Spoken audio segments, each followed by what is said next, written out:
पाकिस्तान और ऑस्ट्रेलिया मुकाबले के लिए तैयार है। ईद के बाद एक्शन होगा धमाकेदार। वनडे सीरीज के लिए दोनों टीमों ने पिंडी में प्रैक्टिस की और सीरीज का आगाज हो रहा है। हफ्ते से मेरे साथ मौजूद है स्पोर्ट्स कॉरेस्पॉन्डेंट शाहिद हाशमी साहब। शाहिद साहब अस्सलाम वालेकुम, वेलकम टू द शो।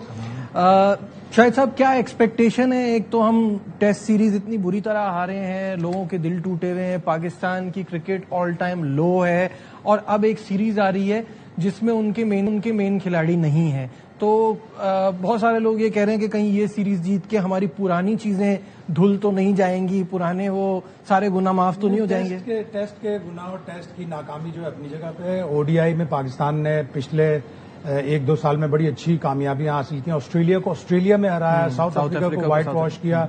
ठीक है, हमारी चैंपियंस ट्रॉफी और हमारी वो ट्राई सीरीज का फाइनल हम हार गए। उसके बाद हम वेस्ट इंडीज में जाके हार गए, उसके बाद हम बांग्लादेश में हार गए। लेकिन जब भी फॉरेन कोच आता है वो नई ट्राई करता है, वो कह रहा है कि मैं अपने ऑप्शंस देख रहा हूं। मैंने रिजवान को हटाया जरूर है, लेकिन मैं विकेट कीपिंग के अपने ऑप्शंस देख रहा हूं, बहुत सी चीजें देख रहा है। और ये फॉरेनर्स का कमाल होता है। वो कह रहा है कि अभी मेरे पास 18 महीने में एक्सपेरिमेंट करूंगा। ठीक है, करने दे उन्हें एक्सपेरिमेंट, लेकिन सामने एक बहुत ही कमजोर टीम है। मजीद कमजोर हो गई कि मिचेल मार्श जो उनके कप्तान है वो भी आउट हो गए। जॉश इंग्लिश अब उसकी कप्तानी करेंगे। स्मिथ, स्टॉइनिस और मैक्सवेल ऑलरेडी रिटायर हो चुके हैं। ये 13,000 रन हैं। 2,000 रन ट्रेविस के, 15,000 रन, 2,000 मिच मार्श के, यानी 17,000 रन मिसिंग है। और 532 विकेटें हैं। स्टार्क, हैजलवुड और कमिंस, जिनको वो वर्कलोड मैनेज कर रहे हैं, उनको डायरेक्ट वर्ल्ड कप से करीब लेके आएंगे। और कमिंस और वो तो वैसे भी ट्रेविस हेड तो आईपीएल की वजह से भी, वो आईपीएल की वजह से भी है, लेकिन वो यूजुअली बायलैटरल सीरीज में कम ही खिलाते हैं। बायलैटरल सीरीज में लाएंगे जब वर्ल्ड कप से 3-4 महीने पहले। इसीलिए अब वो जो जियो स्टार जो इंटरनेशनल ब्रॉडकास्टर है, उसके सीईओ ने कहा कि बायलैटरल सीरीज अपनी अहमियत खोते जा रहे हैं। अब हम बायलैटरल सीरीज के इतने पैसे नहीं देंगे जितने हम फ्रेंचाइज क्रिकेट के देते हैं। और फ्रेंचाइज क्रिकेट में जाहिर है आपको दुनिया के सारे टॉप क्रिकेटर नजर आ रहे हैं। अब आप सारी यंग टीम लेके आ गए। पाकिस्तान को 3-0 जीतना चाहिए। अगर एक भी मैच पाकिस्तान हारता है तो इसका मतलब है पाकिस्तान की परफॉर्मेंस खराब है। इनकी फास्ट बॉलिंग अटैक देखें, हाईएस्ट विकेट टेकर 20 के साथ कैमरून ग्रीन है जो ओकेजनल बॉलर है। 18 विकेटें नेथन एलिस की हैं।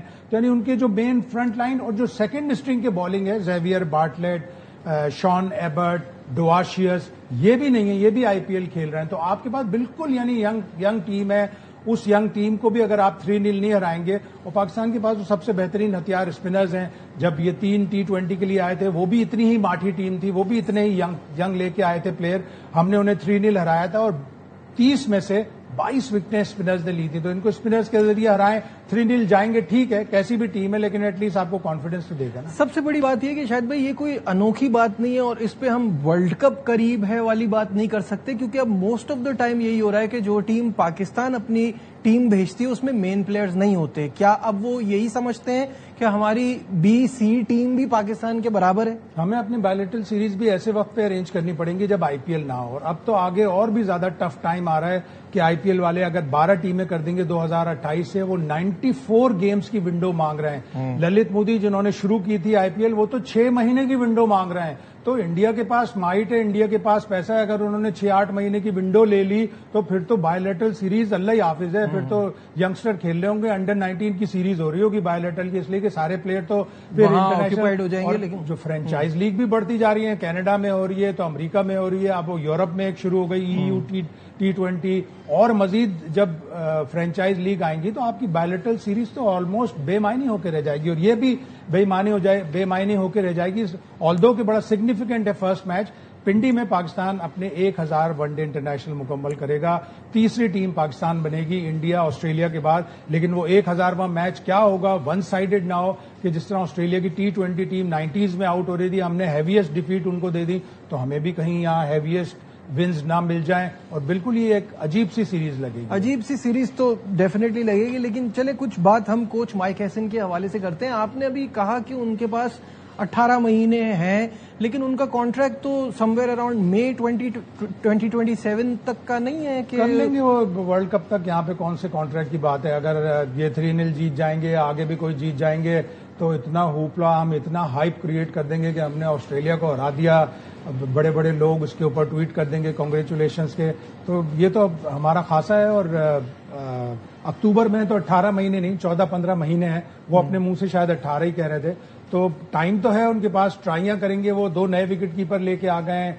जो मेन विकेट कीपर्स थे, जो फ्रे में थे, जो वनडे क्रिकेट अच्छी खेल रहे थे, लिस्टें अच्छी खेल रहे थे, वो कहीं पे भी नहीं है। जो रेड बॉल के अच्छे विकेट कीपर है वो वनडे की टीम में आ गए। तो चलें, आप अपने तौर पर ऑप्शंस अपने आजमा लें, और ऑप्शंस आजमाकर जब वर्ल्ड कप करीब आएगा तो कहेंगे हमने ऑप्शंस आजमाए थे, वो तो सही नहीं हुए, हम वापस वही सीनियर पे ले लेते हैं। अब इस पे क्योंकि ऑप्शंस की बात की है, ये भी उन्होंने इसका जिक्र किया, और रिजवान के हवाले से उन्होंने क्या कहा, आइए। Not in the T20 spot. He certainly wasn't captain. In terms of ODI, Rizwan started as captain in the West Indies, and we felt we needed a change. We need to look at the options we have for the World Cup. Many work-ons in one-day cricket, taking wickets in the power play.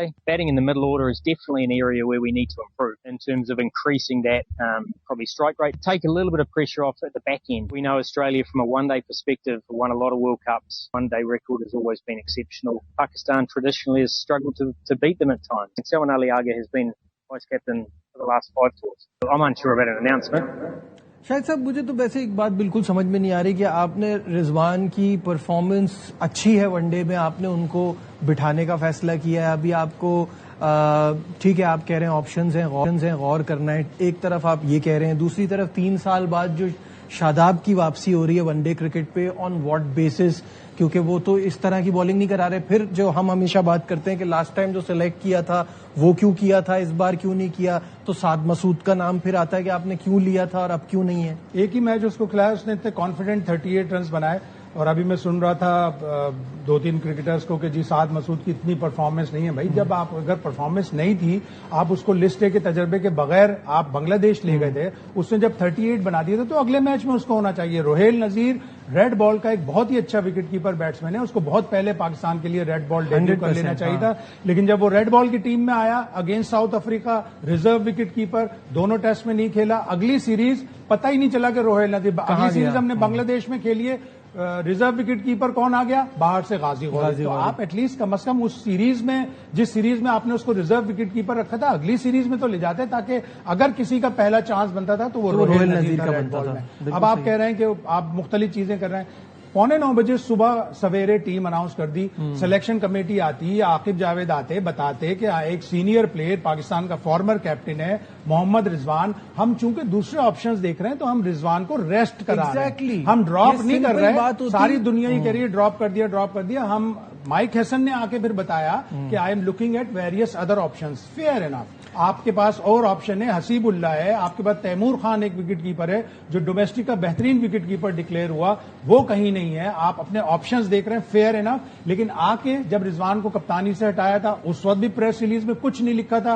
उस वक्त लिख देते कि रिजवान एक अच्छा कप्तान था, उसने हमें ऑस्ट्रेलिया में 22 साल बाद सीरीज जितवाई, उसने जनूबी अफ्रीका में 3-0 हमें जितवाया जो पहली दफा व्हाइट वॉश हुआ। लेकिन अनफॉर्चुनेटली रिजल्ट अच्छे नहीं आ रहे, इसलिए हम रिजवान को हटा के शाहीन शाह अफरीदी।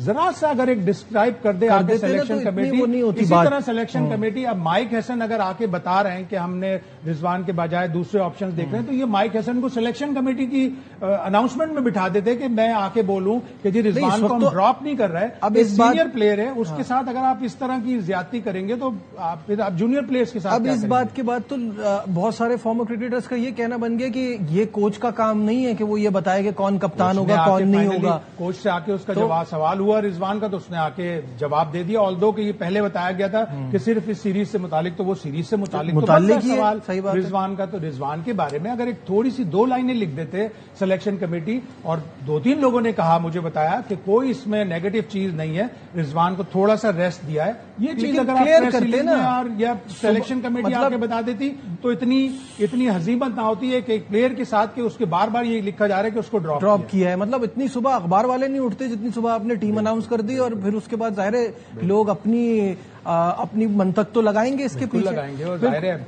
सोशल मीडिया मादर पिदर आजाद है, वो अपनी लिबर्टी है उनको, वो सब कुछ लिखने के लिए। सही बात है।